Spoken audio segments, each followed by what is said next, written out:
പറയേണ്ടെന്നറിയില്ല. പറഞ്ഞാൽ സ്ത്രീവിരുദ്ധ ചാപ്പ് കിട്ടുമോ എന്നും അറിയില്ല. കിട്ടിയാലും തരക്കേടില്ല. അമ്മയും ഒരു സ്ത്രീയാണ്. ആ കണ്ണുനീര് കേരളത്തിന്റെ വേദനയാകുന്നൊരു വല്ലാത്ത ദിവസം.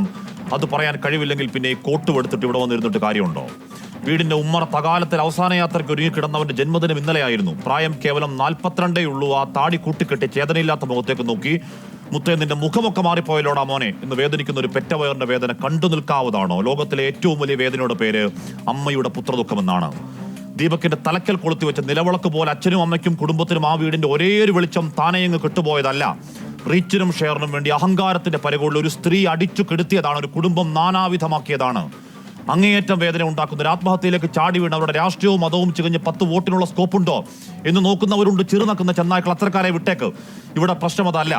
അക്കാലം അത്രയും എല്ലാവരും നല്ലതു മാത്രം പറഞ്ഞൊരാൾ, രാവന്തിയോളം കഷ്ടപ്പെട്ട് അധ്വാനിച്ച് കുടുംബത്തിന് വേണ്ടി ജീവിച്ചൊരുത്തനെ സോഷ്യൽ മീഡിയ കമ്പോളത്തിന് വേണ്ടി സൈബർ ആൾക്കൂട്ടക്കൊലയിൽ തൂക്കിവിറ്റ് കഴിവേറ്റിയതാണ്. നവീൻ ബാബുവിന്റെ കാര്യത്തിൽ എപ്പോഴും പറഞ്ഞതുപോലെ മരിച്ചുപോയവർക്ക് വേണ്ടി ആഞ്ഞുവാദിക്കൽ ഉത്തരവാദിത്തമെന്ന ബോധ്യത്തിൽ മാത്രമല്ല, വീഡിയോ പലയാവർത്തി കണ്ട ബോധ്യത്തിൽ പറയുന്നു. ആ യുവാവ് 110% നിരപരാധി.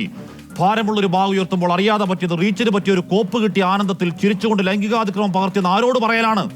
ആദ്യമായിട്ടൊരു വീഡിയോ എറിച്ചില്ല, പിന്നെ ആ സ്ലോ മോഷൻ പല ആംഗിളിൽ എഡിറ്റ് ചെയ്ത് സാരോപദേശം തള്ളിക്കയറ്റിയ വീഡിയോ ഇന്നലെ അപ്പോൾ 27 ലക്ഷം പേര് കണ്ടെങ്കിൽ ഒരുത്തനെ പച്ചക്ക് വെട്ടിക്കീറി ഇറച്ചി കഷ്ണം വിൽപ്പനയ്ക്ക് വെച്ചതിന്റെ കൂലിയാണ്. കഷായം ഗ്രീഷ്മയ്ക്കും കൂടത്തായി ജോളിക്കും വേണ്ടി വാദിച്ചവർ ഇവിടെയും ഒരു ഹാഷ്ടാഗ് അവൾക്കൊപ്പം ഉണ്ടാക്കി ഇറങ്ങുന്നുണ്ട്. സ്ത്രീപക്ഷ കാപട്യങ്ങളെ നാണമുണ്ടോ?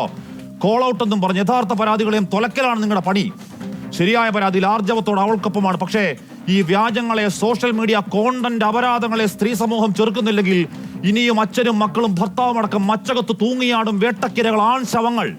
ഏതോ സമാന്തര ലോകത്ത് ലൈക്കത്രയെന്ന് നോക്കി പൂണ്ടിരിക്കുന്ന പെർവേർട്ടുകൾ അടങ്ങരുത്. ഫോൺ നോക്കി ഇറങ്ങണം. ഗോവിന്ദാപുരത്തെ അമ്മയുടെ കണ്ണുനീരും മകന്റെ വായ്ക്കരയും കൂടി പിടിച്ച് വീഡിയോ ഒരു മ്യൂസിക് ഇട്ട് തള്ളിക്കയറ്റ്. അങ്ങോട്ട് കുത്തിക്കയറട്ടെ, ലൈക്കും ഷെയറും തീരട്ടെ നിന്റെയൊക്കെ മുടിഞ്ഞ ആർത്തി.